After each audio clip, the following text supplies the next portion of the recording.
Hello YouTubers, this is me here once again, and this time I am here to continue my Frank Zappa discography. Now I know I've been off on a little bit of a not doing many videos here, keeping up on them, but I thought today, you know what, fuck it, I felt like doing it, and I've really been in pretty much hardcore to the Zappa discography, 32 albums in right now, and still listening to Zappa, but today I'm going to talk about his third album. Before I do that, I want to get into some history behind the album we're going to talk about today. We're Only in It for the Money by the Mothers of Invention and Frank Zappa. In 1968, Frank Zappa was working on a lot of material, and so Capitol asked him to do a solo album, and he's like, okay. So he figured out if I'm just the conductor, so it'll just be orchestra pretty much pieces or band pieces, and work on it. Now, most people, when he came in there, just thought, oh, he's just another rock musician, whatever, what does he know? And by the end of all those sessions, a lot of these guys actually really respected Frank Zappa and his talent and saying, wow, he is the next. He's a really great composer and he really understands music very well. And by the end of those, it really worked.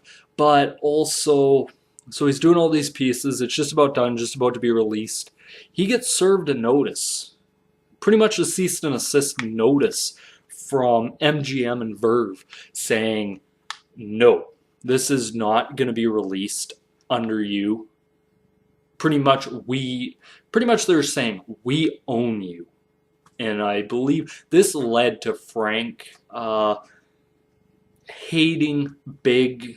I believe this really led to Frank Zappa hating big labels because it's not any more than pretty much, I believe, roughly a year later, and he's on his own label, which he also used to record Alice Cooper and Captain Beefheart's absolute masterpiece, Trout Mask Replica.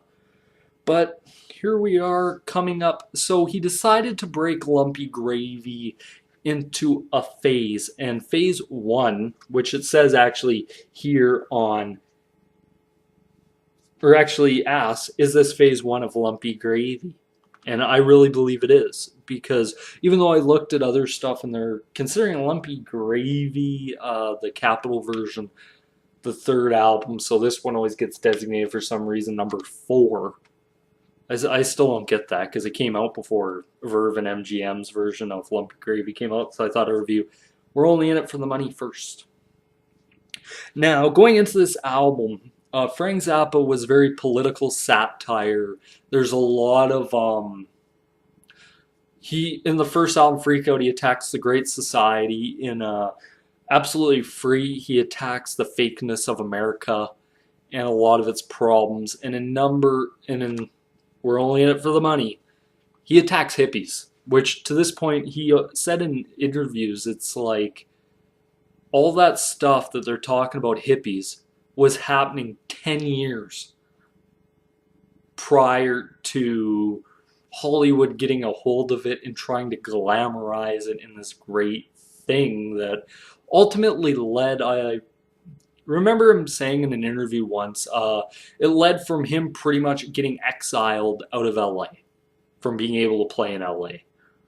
Because there's just so much heat, so he had to go to New York to play his music. But We're Only in It for the Money. Another thing I really notice about this album is it sounds more like, if you did listen to the Capitol version of Lumpy Gravy, or what Lumpy Gravy turned into, there's a lot of similarities between his non-commercial phase, which I believe is We're Only in It for the Money, Lumpy Gravy, Cruising with Ruben and the Jets, and I believe Uncle Meat is thrown in there. But it's just really weird. There's some great songs on here, like Who Needs the Peace Corps? Is a really good song. It's a Zappa classic from this time period. What else is there? Mom and Dad was also a really good song. What's the ugliest part of your body? I actually did get a kick out of some of these. Absolutely Free and Flower Punk were pretty good. The Idiot Bastard Son was a really good song off this record.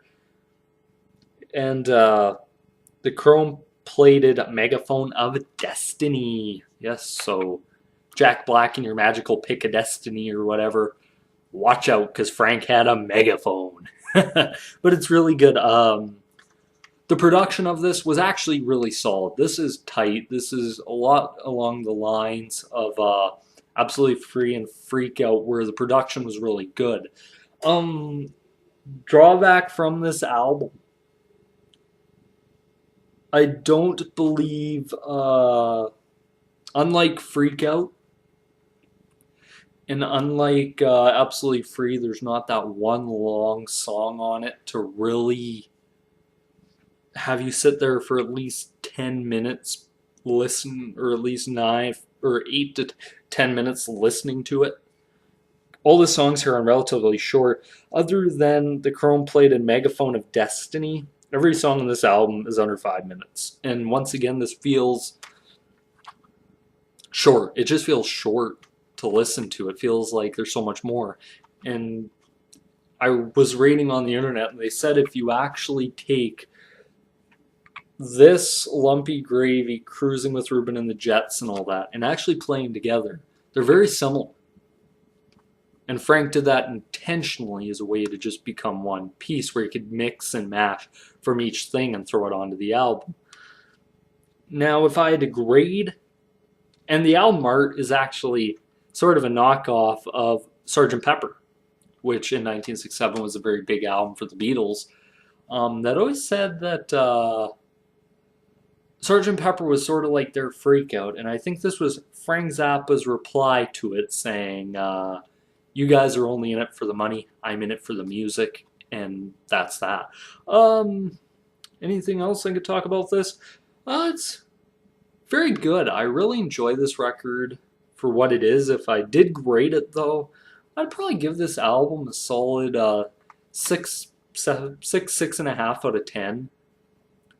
Probably won't decide that until I really think about it some more, but I'd be happy giving this album a 6 out of 10. Is it essential Zappa listening to? Yes, I really believe We're Only in It for the Money is essential, because it really stripped back the sort of avant-garde approach he was going to, and it just went almost not as bad. Like, I didn't know what I was going to expect when I listened to this, because